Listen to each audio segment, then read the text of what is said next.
welcome back to the LEC Summer season. And just before we dive into Origen versus Vitality, I wanted to take a moment to talk about a particular player in the only way that I know how, with some quick stats. Now, you may remember that during Week 5, all of our teams had either a 100% win ratio or a 0% win ratio. And it's interesting to note that the player that I want to talk about is Jactroll. He is now the LEC. He had a 100% win ratio in summer, a 0% win ratio in spring. Okay, but a little bit more seriously though. Jactroll spent a long time trying to qualify for the LEC, and he made it into the league at the beginning of 2018. He qualified with Giants alongside Gilius, Jizuke, many True Packs, and Ruin, and the squad immediately got picked up by Vitality. That 2018 season was nothing but a success for Vitality and for Jactroll. 4th place in spring, 3rd place in summer, a ride to Worlds for the first time. It was a bumpy ride. It was a roller coaster for sure, but it was an entertaining one. And no one truly knew how good Vitality and Jactroll were. The entire year was defined by explosions that didn't always end positively. Vitality had a lasting impact on the European scene that year, and were even credited with shaping the world's meta to a degree. During the group stages, Yamato and Vitality encouraged the world to play their style, for EU to rise up. And this man, Jactroll, did. The highs were high. They were met by even lower lows. And everybody remembers questionable gameplay decisions that plagued not only Jactroll, but Vitality. Why do you always fight? I'm going to go off script very quickly and just ask any long-time viewers, whether you're a fan of Vitality or not, how many times have you screamed, "Why? Jactroll, why?" The thing is, you can't forget what Jactroll has done. Jactroll beat Uzi. Jactroll was part of the squad that took down RNG during the group stages. The world was up in arms, and for a while we loved him. For a while we loved Vitality, and for a while that was all that matters. Look at the scenes on your screen now. Do you remember those hooks? Do you remember the speech from Yamato? And do you remember the fire that Vitality had in 2018?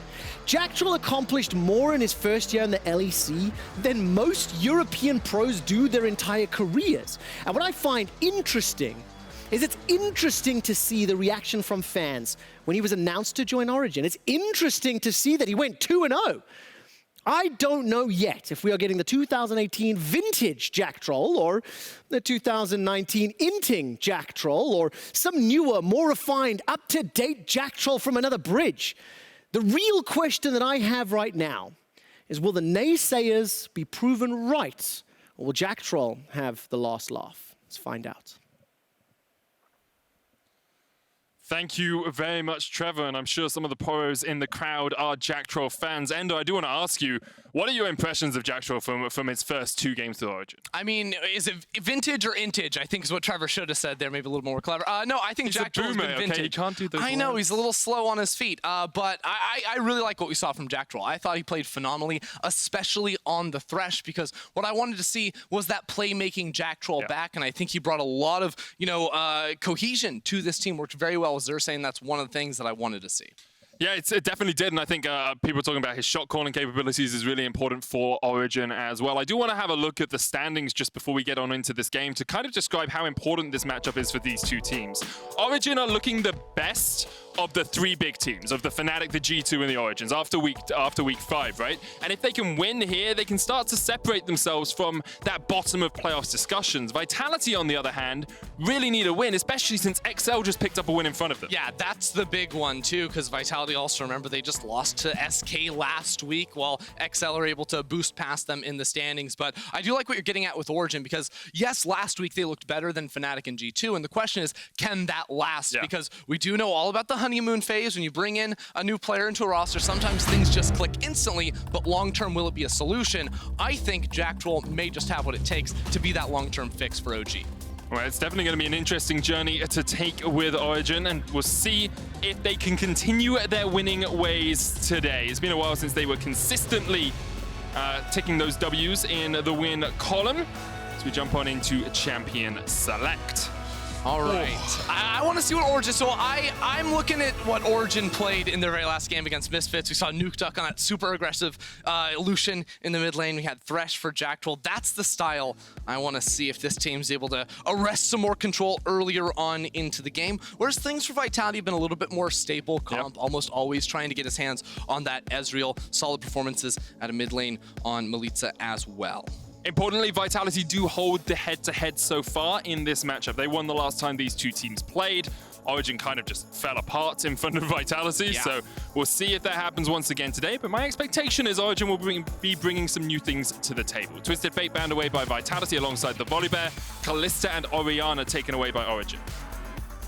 Right here, so taking away one of those big scaling options for Milica. We've also seen him go to the Corki a lot. I feel like the champion pools are largely shared between these two players in the mid lane. Pretty similar players in terms of what they are looking for overall, but I wonder if Origen evolves as a team over the next few weeks, because, you know, from speaking with Andre and the team, it felt like they maybe came into the split with the wrong read on the meta. They were trying things out like the Echo, going for more split push styles, and they had a very rude awakening in the first couple of weeks here in the LEC, then tried to go back more stock standard on towards the classic team fighting, but with a little bit of hint of extra aggression in the bot lane on Jactroll, I hope they start to evolve.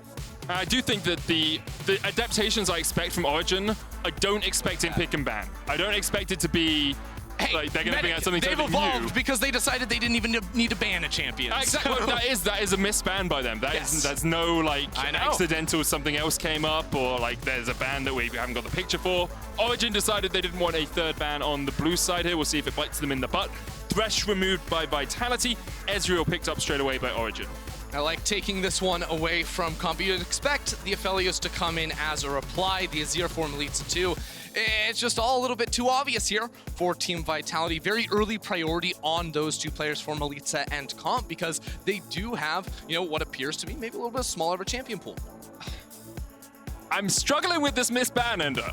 Because I'm like, initially I was like, okay, you don't want to ban Aphelios because then Ezreal gets banned, you don't get either of the really strong AD carries, right? And then I was like, well, why don't you just ban Azir here? I mean, I doubt that they were like, the best strategy is to not ban anything. But then you just ban something. Look, I was a referee a lot, and like you'll have a player that's asking their coach what to ban, and it's like, oh, it's this or this, and then they have to search for a champion, and they don't find the search in time. Like, you just click anything on the screen. You would be surprised how many professional players fat finger QWXGF, and then they can't find Orianna. Like, it just happens. Well, perhaps that's what's happened here. I'm sure we'll find out later on today. If Origen win, we can ask it in the interview. They're going to lock in the Gangplank for Alphari.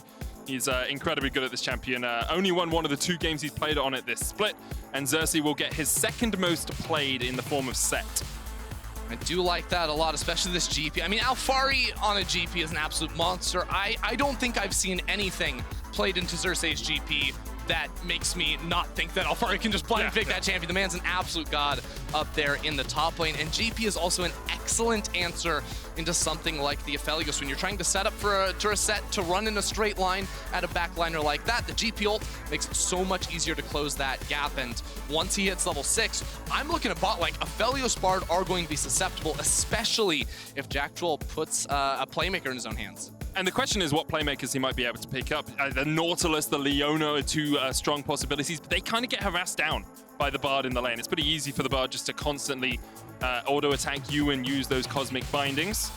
Vitality with the Karma ban, the Lee Sin ban coming out from Origen. There's the Leona removed by Vitality. Yeah, I mean, Karma Ezreal is a legit lane for getting push in. I don't think Bard has a whole lot of fun against that one. I think Vitality are leaving the Nautilus open. Like, hey, you brought in Jactroll. I thought you guys didn't want to play the Nautilus anymore down bot side. Flashbacks for upside in that bottom lane. Unsurprisingly, it looks like it's going to be a Sion for Cabochard in the top lane. It's one of his most played, tied up with the Ornn. But if they lock that in, they're now saving counter pick for Skeanz. So Skeanz, the signature Lee Sin was removed. Olaf, early game playmaker gone too. Is Skeanz going to a damage dealer? Because if you're saving last pick for jungler, you're often looking for something that can have a big impact. I wonder if like we could see him on a Kha'Zix potentially when you see like the GP on the other side, some champions that might find themselves isolated in team fights. It could be something he looks for, but it would be a hard pivot in direction for the team comp, because right now it's all about playing back for the Azir and the Aphelios, giving Sion up to the front line to block shots coming in. The Kha'Zix would be a completely separate direction and be playing pretty much on his own this whole game. It'd be really interesting if it is the Kha'Zix getting locked in. Corki secured for Nukeduck in the mid lane. No real surprises, you know, a scaling major. Ooh, okay, Rakan. I let myself a little bit of Rakan action. Of course, was buffed in inverted commas on 10-14. They gave him a whole 20 damage in his max rank to W. You can't just say it's a fake buff. I mean, I can. They increased his passive by 1.5 seconds in 10-15. It's not a buff. Rakan players out there, unite. Oh, okay, Graves. I am not a huge fan of the Graves when I see Corki and Ezreal on the other side. Maybe Corki a little bit less punishing than the Orianna. We've seen absolutely dumpster some Graves picks. So Graves does fit thematically with Team Vitality's composition, looking to scale up, deal a lot of, you know, hyper damage later into the game, but he will run into some problems against the range advantage of a Corki and Ezreal. Even a GP can hide him out with his barrels. And my thinking is, like, who do you want to be trying to get up close and personal with if you're Graves here, right? If you try and get close to the GP, puts down a barrel, runs away. If you try and get close to the Sett, well, he's just going to punch you in your face. And then the Ezreal and the Rakan can just disengage alongside the Corki. My theory here with the Graves is it's more about scaling up early levels here and looking for skirmishes potentially, because Graves will go through his jungler faster than the Sett. Between levels 3 and 5, I think first 3 levels, Sett can speed through those single target camps, but maybe looking for some early objective play around the Graves, start stacking up towards that Drake Soul later on.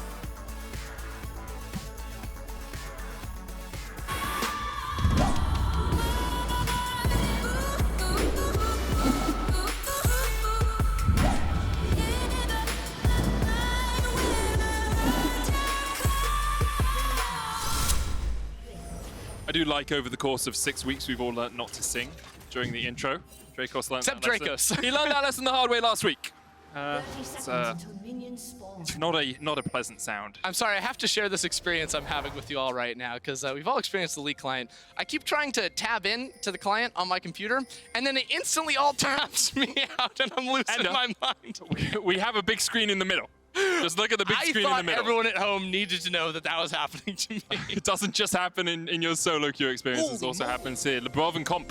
Look, they've got 3 sweepers on the side of Vitality. They are looking for something early on. I mean, so Milica, I believe, was actually the one player who placed a ward on the Vitality red buff. And there's also Ignite jungle for Graves. We've seen this so much over in North America, starting up, especially as a solo queue treat, but they're going to look at Nukeduck. He's going to get Cosmic Binding.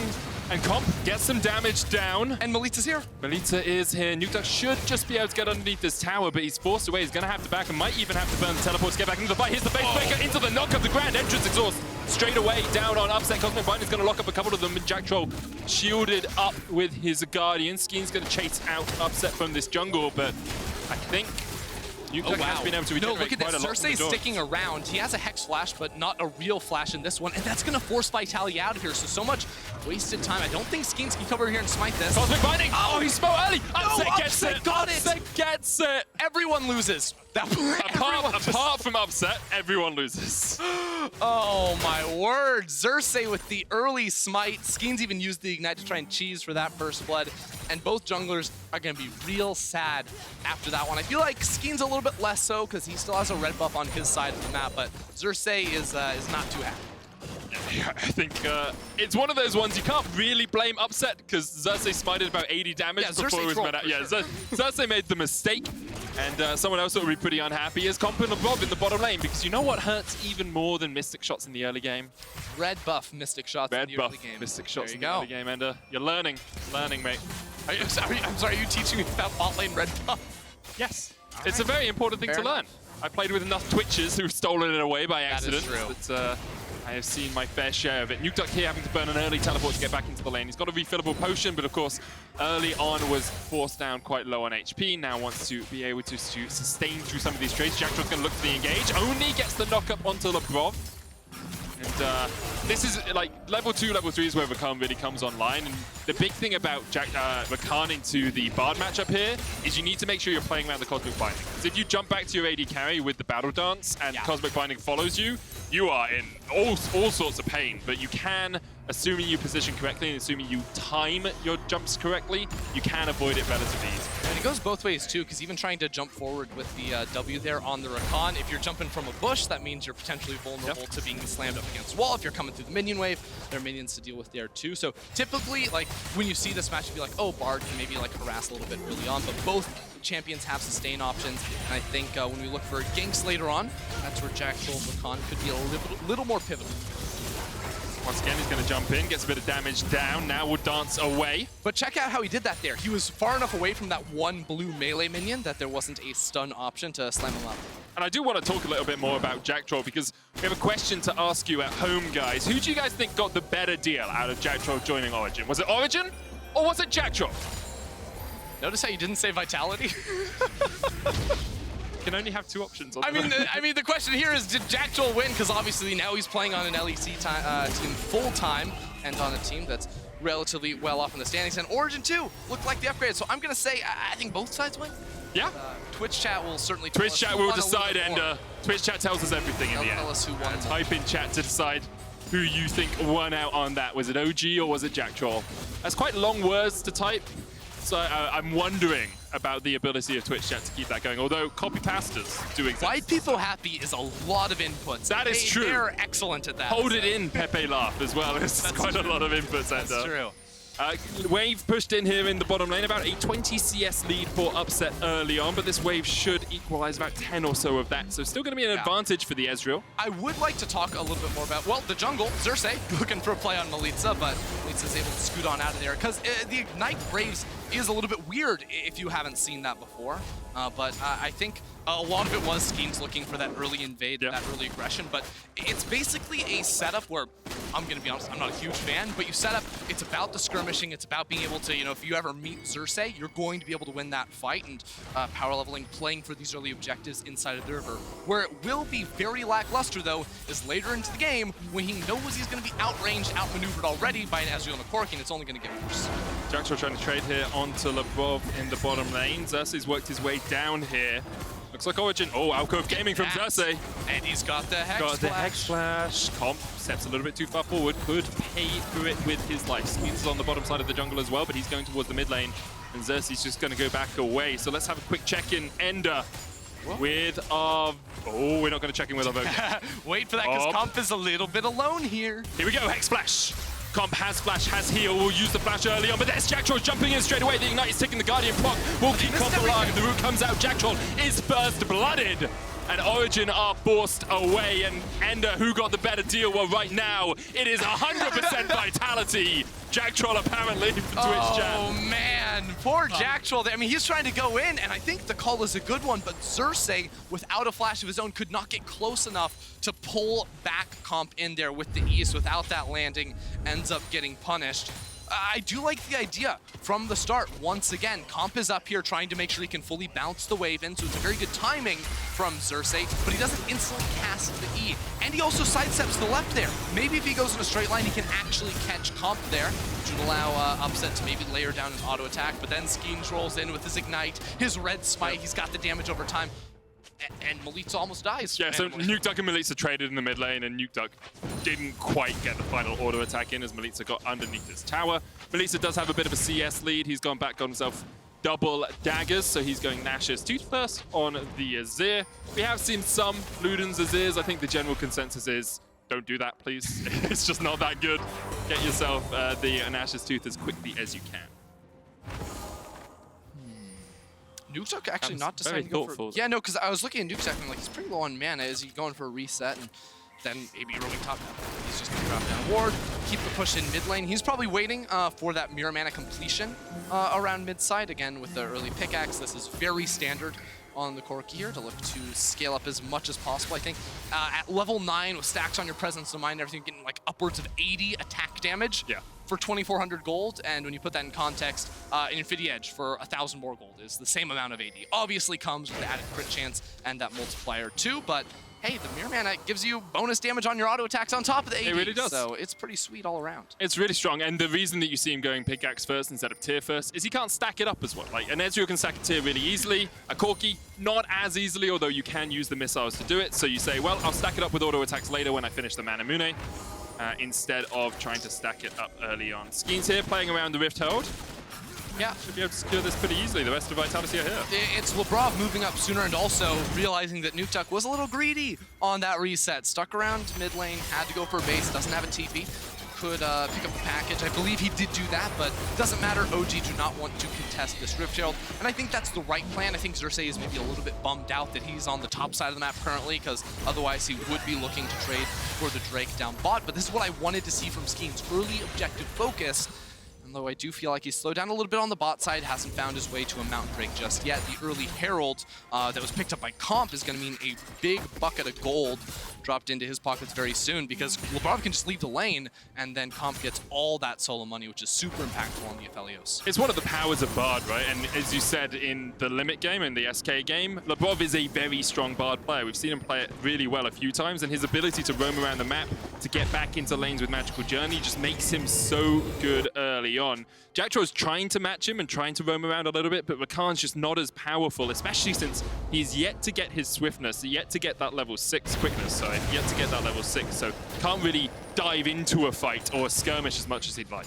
Yeah, well, Alphari's ultimate is going to be coming up soon, and Jactroll should find his level 6 as well, and you see the Vitality's bot lane are just dodging the 2 versus 2. They're saying, yeah, we can actually play around to this bottom side. Again, that's where the objective is going to be. Skeanz just finished his Warrior 2, so this is very likely a bot side jungle clear into Drake, if not even sooner for Skeanz. So one thing that does make me think that Jactroll... So I know I keep talking about Rakan. I love talking about Rakan. Likes Rakan, people. Yeah, okay. The one thing that makes me think that Jactroll is really going to try and match Labrov with most of his roaming is the fact he's gone for boots of mobility here. Now, like, it is good on Rakan, and ever since it was increased in gold, you tend to see supports going Swifties instead. But the Boots of Mobilities gives you that little bit more out of combat movement speed. It means that he can keep up with it with Labrov, who is naturally and inherently just that little bit faster around the map. And for the time being, it looks like he was going to try to cut through the river, but doesn't quite have his jungler linked up with him yet. And now OG are down here, but Cabochard's farming between the minion waves right now. On top of Alphari, like, Alphari's on top of him. Cabochard's in such a strong position. Yeah, he's got the Bomby Cinders just clearing the minion waves.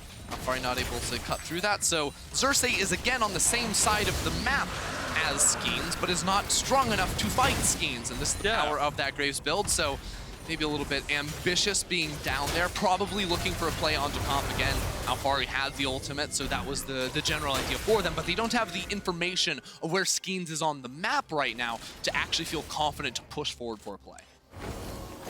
It's been a very strange first few minutes of this game, because we saw a lot of aggression from Origen in the bottom lane. We saw Xerxe look for the first gank, and then that didn't pay off for them, and they actually lost the first kill of the game. And since then, it's felt like Origen have just always been behind the plate, right? As you said, Xerxe on the wrong side of the map when the Rift Herald was taken, now on the right side of the map, but couldn't really fight for the Dragon, and Vitality are slowly building up this lead. We're now going to see plates go down to the Rift Herald here. Origen are going to try and answer, but Comp knows he's not getting this tower, right? Like, if you put the Rift Herald down with 4 plates still left alive on the tower, you know you're not getting it. So all he's trying to do is get that little bit more gold in his pocket. He's even out with Upset, who has got that CS advantage. And so Vitality are actually in a really good spot when it comes to scaling, but also when it comes to objective control. Yeah, I think Vitality have been playing this one pretty nicely. For Origen's case, at least I would say after that early play didn't go their way, like they also are waiting for Corki and Ezreal, and I think those champions are going to be pretty difficult for Vitality's composition to deal with. The basic range advantage, but look at this flank from Labrov. Can they do anything here? Because Skeanz is coming through the portal as well. Oh, Tempered Fate will catch out Jactroll. Jactroll still has one battle dance, but a great stun and the collateral damage from Skeanz. Wow. Labrov, the absolute god right there, landing everything. Was that 2 stuns and the ultimate, or the Aphelios ult was thrown in for the first route onto Jactroll? Regardless, Jactroll held onto his flash. Wasn't willing to use that to dodge the ulti coming through from the Bard, and that means on the other side, even with the flash, it looks ridiculous, people, but it follows him. The Q follows him after that flash. There's a couple of little plays in there that felt like the Origen bot lane weren't quite on the same page, because the first battle dance comes out and Upset then Arcane shifts away, and Jactroll's going in the opposite direction, right? You can put your second battle dance down. You can dodge back to your Ezreal, and that gets you out of the Tempered Fate. So perhaps just not quite quick enough on the trigger. Jactroll here, hovering around mid lane, is spotted on a ward. Labrov once again meets his opposite man as the waves do just get cleared out. You can see, like, Origen's vision control is lackluster right now. It really is. They don't have too much in terms of inside the enemy jungle. Even their one ward is being negated by a control. And now my question is, when we see a Jactroll struggling early on, that's going to be his second death on the game, how does that affect Origen's playmaking throughout? Yep. Because he is the player that says, look, I came to this team because I want to make plays, I want to make calls, and when he was on Vitality, he said his team didn't listen to him. And now he's the one that wants to be doing that. He's on the Rakan that can force plays forward. And don't want him to lose that confidence, because the second that's gone, OG are going to go into snooze fest territory. Right now, Vitality are setting up for this bot lane turret. Looks like they'll just back away. But I want to come back to that point about Jactroll as a playmaker, because we had this checklist that we established last week, and we said this is what we want to see from Jactroll. And it wasn't even just this is what we want to see, this is what Origen wanted to see. Yeah. I spoke with Aphelios about this one. He wanted to see proactive playmaking when he's on engaged champions. When he was on the Thresh, he did that. We want to see him working with Xerxe. Well, he got vision control, he was going for ganks, everything worked. And the 2v2 laning, the reason why that's a question mark is because, well, we actually just didn't see too much of the lane phase. It wasn't that it was a bad thing, it was just we didn't really see it come to fruition. This game, again, I don't feel like Jactroll lost the lane phase by any means. It was just some mistakes there in the river. Close play on that first gank, and Upset is quite in the lead, but I still don't necessarily feel like we've decided one way or another how that 2 versus 2 is. I'm not sure Vitality is the game where we're going to decide that, right? Maybe if we put them up against the Mad Lions bottom lane or against the Rogue bottom lane, that could give us a little bit more insight into exactly how strong this 2v2 lane is. They did get out with about a 20 CS lead, even though they lost a death early on. Let's have a look at where we are in terms of items at the 15-minute mark here. Ender, Infinity Edge and Nash's Tooth complete on Comp and Milica. However, Nukeduck and Upset have obviously been going to the same shopping centers because they both have a Manamune and a Sion, and they're stacking them up at exactly the same time. Do they get like, is it like buy one, get 50% off? Buy two, get one free, or buy blue, and you get another blue one free. That's how it works. I mean, this is a triple Trinity Force team, because Alphari, he's like, this tier the goddess, like, I'm not crying, I'm having a great time up in top lane, beating in a tank's face, whole lane phase 3. He's already got the Trinity Force for himself. I will say, I've been playing a little bit of Next Splits, and a game mode where you can only buy items of a certain color would be hilarious. It's just like, you can only buy blue items in this matchup. That'd be a lot of fun. What do you reckon? I see enough Ezreal in my LEC games. I don't need that game. Bring back the blue wheel. Second dragon in the game here is going to be secured by Vitality. Origen did get the Rift Herald on the top side, and Nukeduck should be able to get the gold from this. The Tempered Fate coming out from Labrov. Wow. Yeah. I still get surprised by it, but I feel like professional teams should remember. Professional players still get surprised by it. It's a thing you can do. In Nukeduck's, like, they don't think that Cabochard has a bard next to him, but Labrov actually sprinted through mid lane all the way to top, because that's where he knew the Rift Herald could go down. It's a really nice play, using the range of that ability to shut things down. And it also means the only objective Origen have got in the early game, or in the first 60 minutes of this game, is entirely negated. Like, they get 2-3 autos out of the Rift Herald on the turret. Vitality got 2 plates in the bottom lane. They now have 2 dragons. It's an Infernal Soul once again. We've been blessed by the fire gods today. And they're in such a strong position. You also have Shurelias on Labrov for these team fights that are coming up. You have your first items complete on your AD carry and your mid laner. Like, as much as Origen can scale, and they will scale well, my question is, do they scale well enough in the next 9 minutes? Because if they give up the next 2 dragons, that's an Infernal Soul you're dealing with. Well, typically when we do see the Manamune plus Trinity Force builds coming through from Ezreal and Corki, for third Drake, they're going to have those finished off. So right now, it is a little bit of a ways off for them, but should be looking at OG and their ability to contest on that third Infernal. It does look like Upset is going Iceborne Gauntlet here instead of the Trinity Force, because he's got himself another Sapphire Crystal, but you will still have 2 Trinity Forces and a Sheen item on the Ezreal. So totally agree with your point there, Ender. I think Origen could be in a good position. But Nukeduck here, Valkyrie away, flashes from the Cosmic Binding. And that's that summoner down for the next 5 minutes. It's the Infernal Rift. You got extra blast cones. Labrov doesn't even need to use the magical journey. He's got a explosive journey to get over that wall for himself. And just look at how Skeanz and Labrov have dominated the vision on this map. Right now, Jactroll is behind enemy lines, and he's looking for Vitality.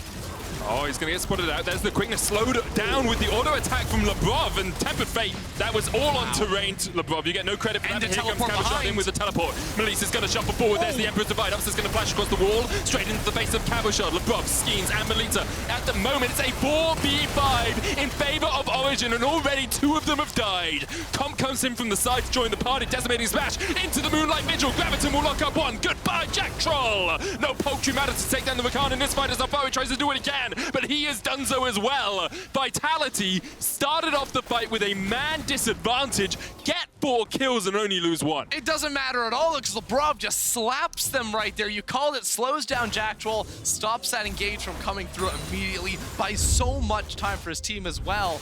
I mean, at first it looks like Jactroll's the one. He's on a ward. He knows that ward is there. But surely the control ward's stopping that one. No, this one here. The one in the... He was standing on a ward in this bush in the mid lane and then goes in. So they know he's going that way. No, the control ward is stopping that one. Yeah, I'm being dumb. I'm being super dumb. My mistake. Thanks, observers. Sorry, thank you, observers. Go stand in your corner, medic. Okay, I'm going. You've been a bad boy today.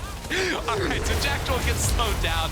Temper Fate doesn't quite connect, but now they're all caught in this corridor with the TP coming behind. And to a lot of people, you'd say it doesn't quite matter because the Aphelios isn't here, but Milica catches 3, zones them away, and then Upset face plants into a Sion, gets absolutely ruined.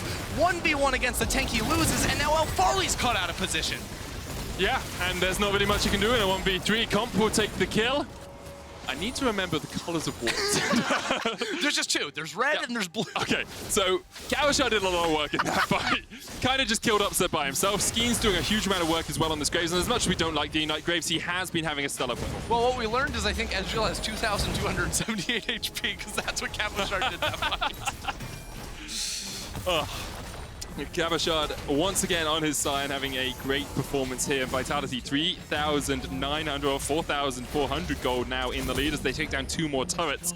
And Origen, you got a minute on the clock. Where are we in terms of those Triforces? Okay, Nukeduck's finished his, Alphari has his, Cannon Barrage is up and online. Battle Cruiser's operational. You've got the Glacial Shroud finished on Upset now, so he should have the Iceborne Gauntlet for this next fight. It's going to be a big one for Origen. It won't be Soul, but it will be Soul Point. Later on today, we have another big matchup for G2, actually. They need to get back into winning ways as they take on Schalke 04, who'll be looking for their 2nd win of the split. Before we get to that, OG are going to make a move on this Infernal Drake. So they got bopped in the last fight. They're down 4,000 gold overall, but they have their items on Nukeduck and Upset. Manamune not fully stacked for Nuke, but he does have the package trying to take control of the river. And it's big, Jactroll being here first. This time, you know, again, not spot on a ward, going over, getting into the enemy jungle. This flank could be massive because he doesn't have a flash. The only way he can start a fight is if he's coming in from the side. Nukeduck chunked down to about half HP. Temper Fate doesn't hit. Control wards cleared out. Can't be confused by them anymore. X Flash from Xerxe off towards the back. He's all by himself. Oh, no. Oh, what? That was very close. Cab was going to go in here. Jactroll. Could this be the defining moment of the game for Origen? The Dragon's down. Or he's not going to do it. So the rest of the team was not in position to follow up. I don't blame... on the 2 players right there, Cabochard and Labrov, I just don't think he expected Labrov to instantly pop the portal to go through. That's true. He was probably expecting them to walk right next to there so that they wouldn't have any time to react, but now Vitality get the Drake, uncontested. They lose the bot lane tower, but now they're in the exact right place to regain vision control. Now that Drake is gone, it's all about the Baron. It's about the top side of the map. They have all these outer turrets down, so they can get control and then look for picks of their own. Look at how that gold deficit has switched between those AD carries. Upset was ahead early on. Now is 3,000 gold behind, but Comp may have been caught. Double TP coming out from Origen. Comp with a Moonlight Vigil.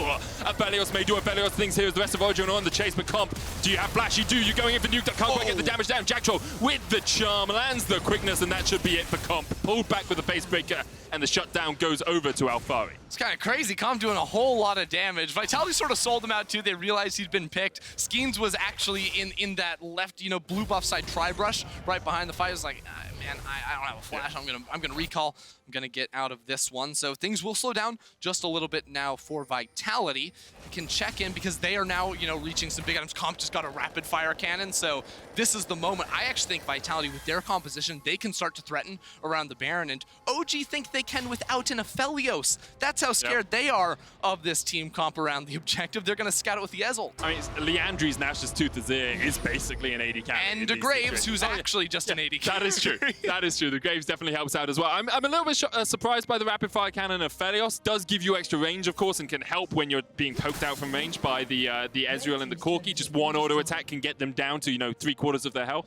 I wonder if there's anything there too, because it is the lethal tempo Aphelios. We have seen a bit of Conqueror thrown in there, and being able to break the attack speed cap, ramp that up a whole lot is going to give him a ton of output in these later fights.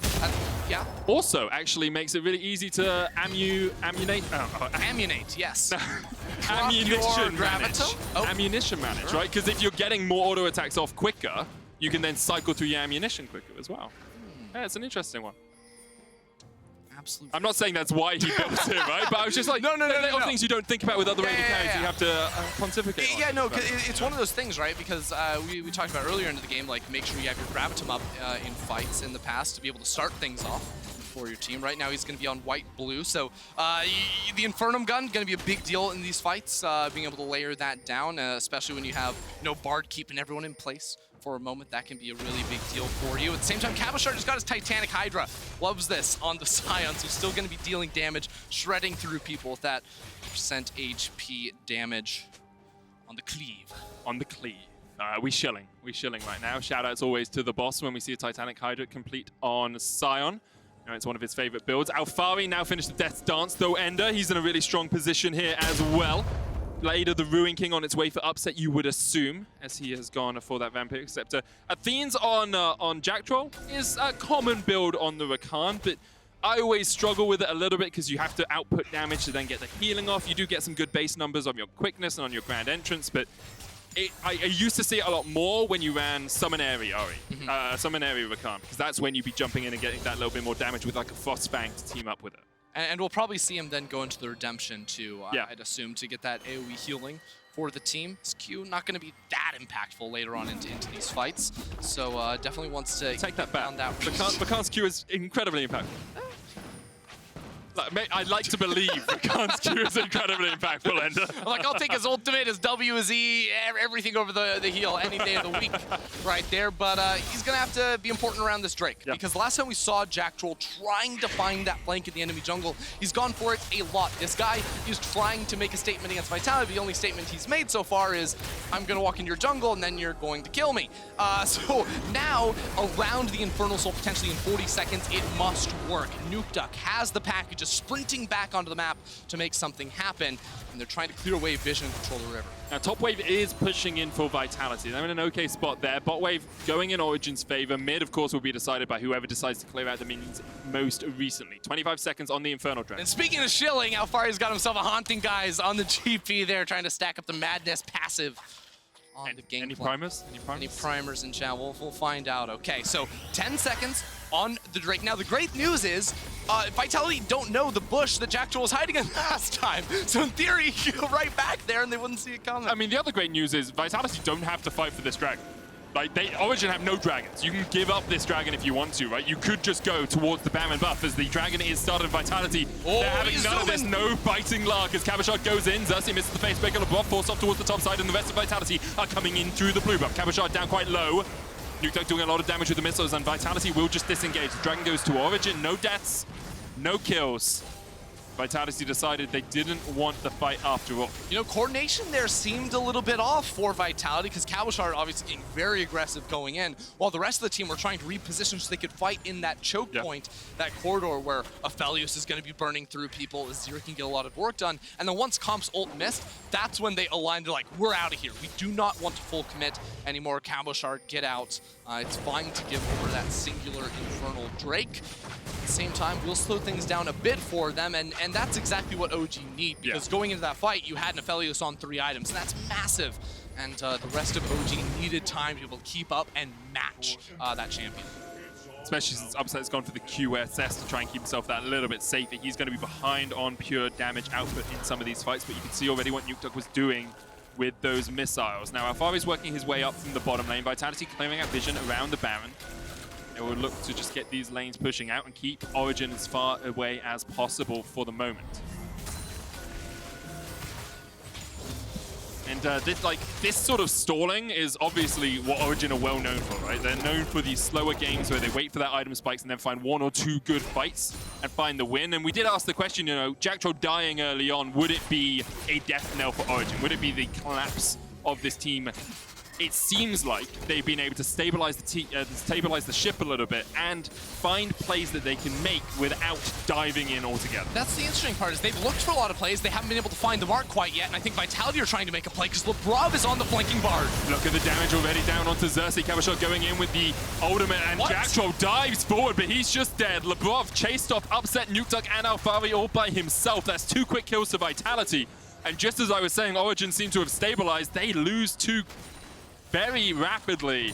Vitality, Sett, he checks it. I mean, OG just walked into the Aphelios meat grinder right there. He has red gun, white gun, absolutely tears through Xerxe in the front. Jactroll can't do anything either, so very ambitious. OG were trying to play around the item timer of the rapid fire coming through from Nukeduck, but it was a huge mistake, and now Vitality have their eyes on this Baron. Okay, Alphari has no cannon barrage. Vitality looking for the Baron. They've started it up. It's down to 4,000. Upset's going to try and get in here as well, but Skeanz at the back of the pit is still very healthy. Baron secured, Origen forced away, and Vitality in a commanding position in this game. 6,000 gold ahead, and making a claim for one of those playoff spots. All right, let's see how this one develops, because this was super strange, because you had Origen that were trying to make a play at the same time that Labrov is like, hey, let me get around here. Do something in the backside. So OG only see Milica. They're trying to pick Milica. They don't have vision. Maybe they think that Vitality could be on the Baron, and that's why they're trying to come into the river. That is very likely the decision-making process. So they had to face check in, didn't have a way to scout inside the river, and they just got blown up. Like, I do really want to give credit to Labrov, because he comes around the back, and immediately Nukeduck and Upset are like, wait, there's a support we can kill. They focus him, and he gets out. And that means the rest of the time, they're not attacking the Aphelios, they're not attacking the Sion, they're not attacking anyone on the front line for Vitality. Just when your 2 main scaling AD carries are not attacking the front line, you know you're in a little bit of trouble. Origen, 5,000 gold behind. Infernal Soul, 1.5 minutes away. Vitality looking to break open these tier 2s. I mean, they may be looking for an inhibitor. They have 2 minutes for Baron buff. They have minion waves as well. So once top lane goes, mid lane will be the focus, and then full control over that bot side jungle. There are also a lot of Vitality pings on the minion wave that's spawning from their Nexus. So clearly some communication around that one, looking for that timer perhaps to make the push in the middle lane, secure that tower, and again, then filter all your vision down into the bot side jungle. So the minion wave is going to be here, and all of Vitality are going to be here. That is exactly what the call was, and Origen are in their jungle because they know this play is coming. They know they need vision, but they will not be able to hold on to that tower. This game has been a lot more Vitality favored than I expected it to be, I will be honest. After Jactroll and Origen beat G2 last week, won both their games, I was thinking that this was like a renaissance period. You said it earlier, perhaps a honeymoon period, but honeymoon periods, they end, and you can only go on holiday for so long, and at the moment it looks like Origen, well, that holiday may have ended a little bit soon as Comp, cleanses, QSS is away, the chase is on, but here the Temper Fate is going to keep Jactroll away from it, the Showstopper comes back. Wait, they have no damage. He's full HP, they've got no damage, here comes Nukeduck, looking to put some damage down for Comp. Oh, he's just healing him, he gets 2!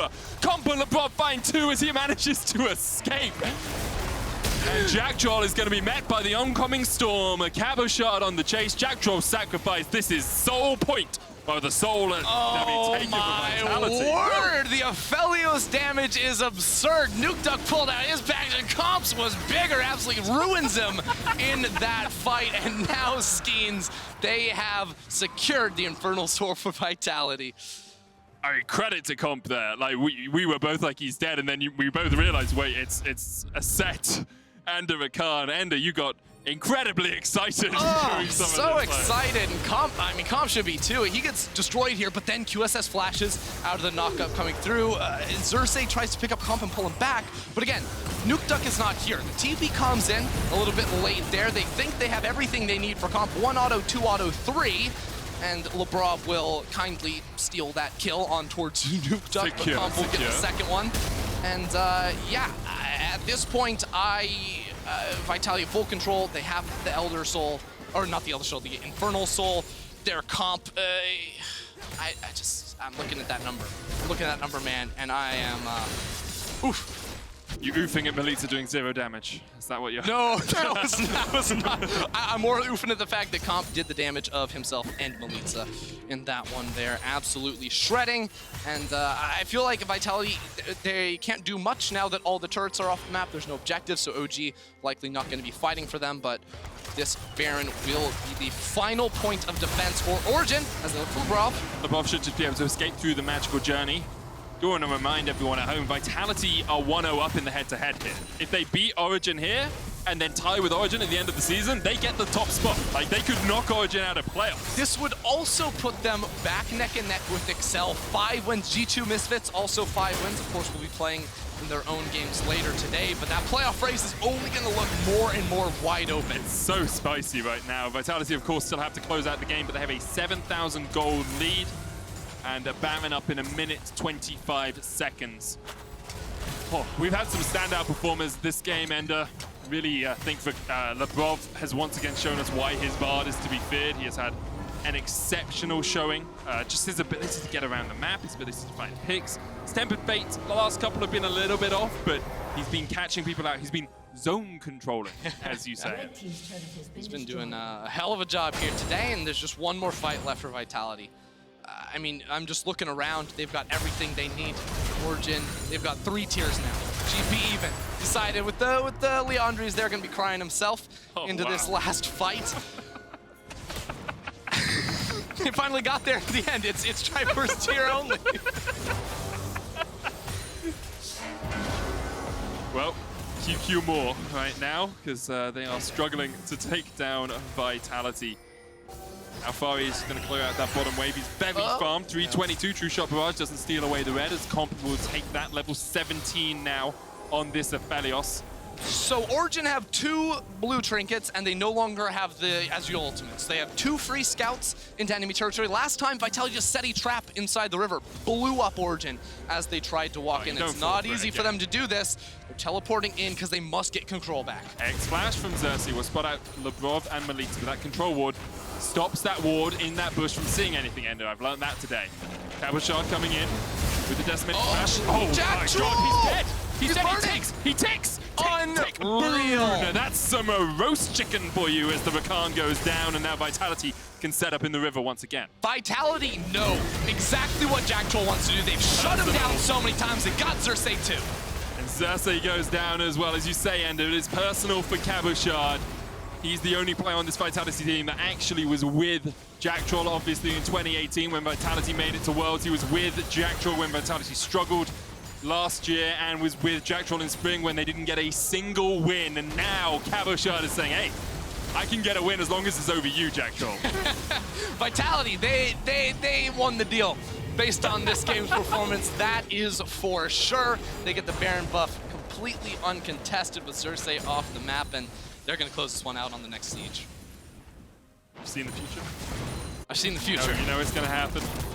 We have seen... I am reasonably confident, Medic. Look, I've seen enough throws, especially watching Fnatic Misfits, to know that nothing is ever secure. And we've seen enough times that a team makes mistakes. Do you see Fnatic or Misfits in this game? I do not. I do not. It's true.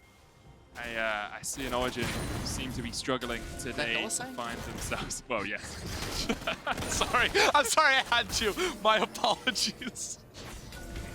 Could be. Vitality actually... Hillsay's got a good bard, okay? That's true. That is true. At the moment, Vitality gaining control of this bottom side river. There's an Elder Dragon for them in 1.5 minutes. They've got 2 minutes left on this Baron buff. 5 items, full build basically for Comp, unless he wants to sell his boots and get himself an upgrade. The GA, the Runans, the Mercurial Scimitar, the Infinity Edge, and the Rapid Fire Cannon. Vitality pinging out all their sieges. It's the bot lane tower on this minion wave. Milica's zoned away from his team a little bit, so it might be difficult to actually knock that one down, and Nukeduck will pick up his package one more time here. I think OG are going to be able to withstand this push, but watch out, Vitality. They're being very slow escorting the minion wave in. They want to make that timed out with Milica arriving in the middle lane. He also has the Sun Disc down to help out with some control.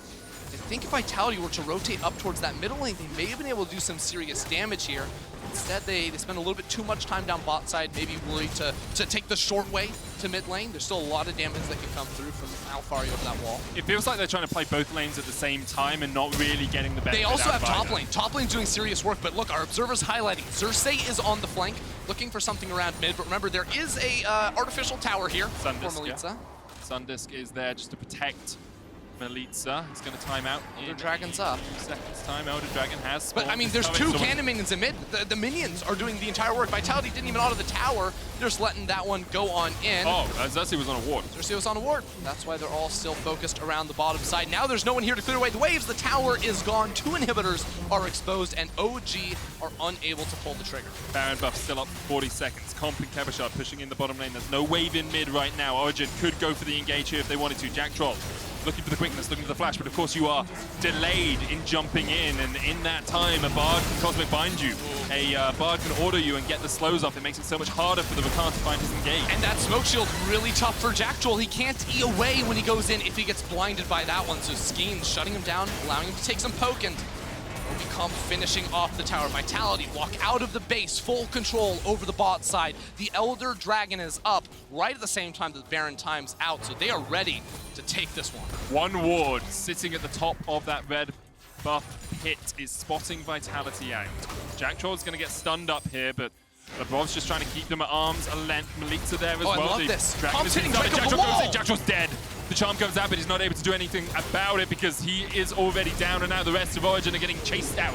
Cabochard with the Decimating Smack to Tempered Faith, hitting onto Nukeduck Showstopper. Will bring Cabo back in. A great face breaker from Xerxe, but where's the follow-up? Where's the damage? Nukeduck trying to step forward now, and he's shuffled to his demise. Upset and Alphari are left alive, but their base is in tattered. Their game is in shambles, and Vitality are looking for the win. The setup was excellent there from Vitality. They're hitting the Drake at the same time. Comes doing it over the wall, so he's ready to turn into the fight as well. Cabochard going to be teleporting into the base. Milica not too long after that, and they are here to take down the Nexus. Alphari and Upset are going to find only the Fountain for solace, and Vitality well and truly answered the question, who won out of Origen and Jactroll?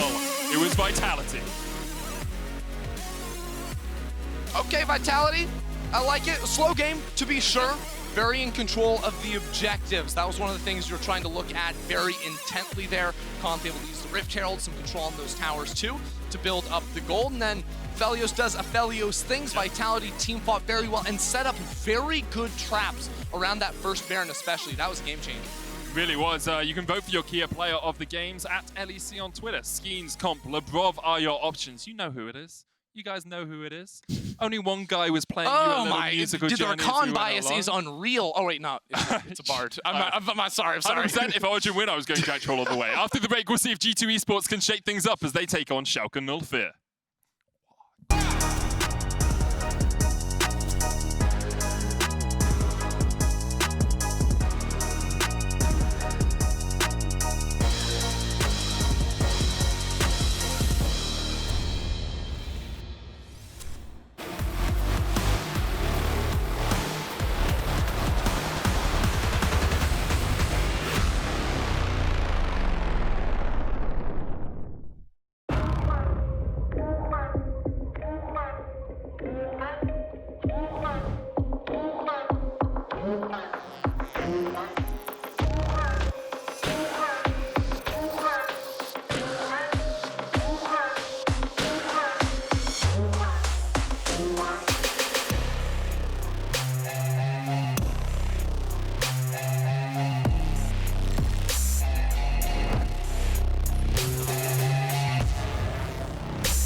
But you know FC Barcelona players eat veggies. No, they don't.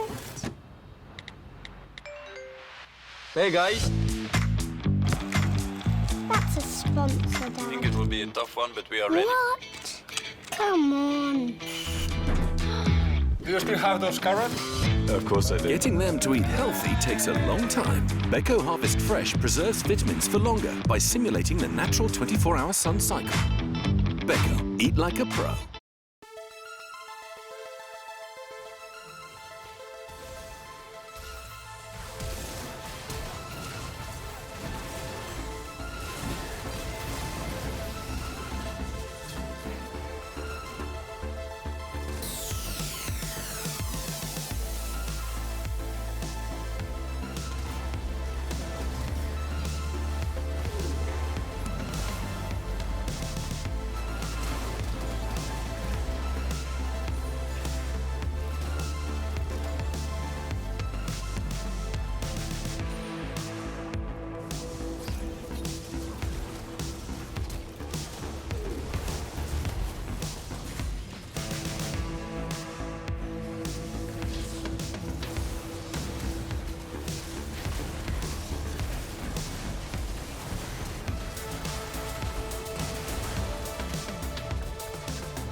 Hi everyone, welcome back to the LEC at my smoothie bar for the Beko Live Like a Pro interview. I have Duffman with me. Hi, thank you for joining me.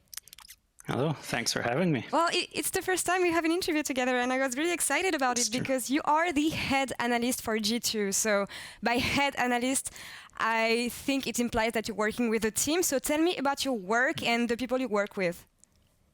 Well, I think first I'd say that my job has two parts to it. So like first, I am also Grab's assistant coach. So as well as being head analyst, I'm basically giving my thoughts to Grabs on our practice and how we improve and just general scrim input during the day. And then after that, I'm also the head analyst. So I'll work alongside our two remote analysts, Angel Archer and Noodles. And I'll try and bring all of our work together. It seems complicated to me when you explain it like this. I mean, working with three different analysts, right? How do you work together? What how do you choose what can be viable, what can be a good strategy? Like how does it work with three people? And then you have to report to the team and to Grab. So yeah, tell me about the process. So I guess Angel Archer works as our like scouting analyst. So she'll look at the opponents we're going to play, and she'll give us a report on what that team likes to do, how they play the game, how they approach the different parts of the game that we want to focus on. And then Noodles works on our scrims and collects data around how we're practicing and how kind of tracking how we're progressing on the individual things that we try and improve on in game. And then for me, as an analyst, I'm collecting all the automatic data that I can, and then kind of bringing all of our work together to work with the things that we notice in scrims and to see how we can work on it in a way that makes sense without giving the players too much to do. All right. I guess.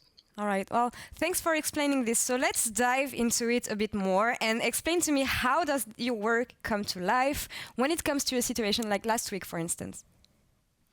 I think in relation to like the last few weeks, I guess, my work doesn't really change too much. I think the work that I'm doing is more, I think it doesn't change based on the results. It's more about how we're performing.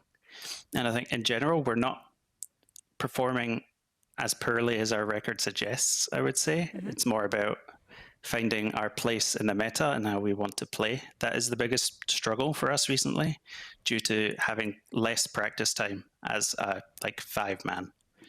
I think that's the biggest issue, but in general, my work hasn't changed too much because I feel like our performance hasn't changed so much. All right, and it echoes to what Grabs was saying last week in PGL, actually, the fact that the issue for G2 right now is the fact that you didn't have enough training time together. So tell me about what makes G2, or what made G2 a successful team, and about these things that we don't see on the Rift that are also important outside the Rift. I think the thing that generally made us a good team for most of last year was our flexibility. And the fact that we have like 5 veteran players who have played the game for a long time. So there's not really a meta or like a champion pool issue where players haven't played a champion before. So I think that was our biggest strength. I think that's also part of the struggle with this split, where this is probably the least flexible meta that we've had in a while.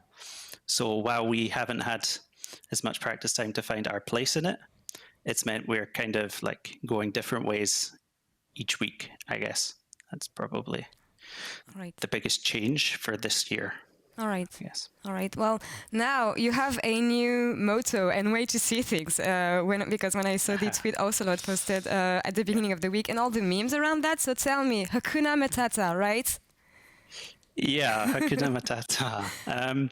Yeah, so we were just at a team dinner with Carlos and all the players, and Rasmus has been watching a lot of Caps has been watching a lot of Disney movies recently. So when just talking about how things have been going, he just threw out Hakuna Matata at one point, and Carlos really liked that because it kind of matched what he was saying. Where, like, yeah, we've not been doing the best recently, but yeah, we just have to play like see what happens. Yeah. We don't have to worry too much. There's not pressure on us, I guess. No troubles. Don't worry too much. Hakuna Matata. I love this. I love this, and it's the backstory is very cute. I didn't know it, but for now, thank you very much, Duffman, for the interview, and good luck for this week. Thank you.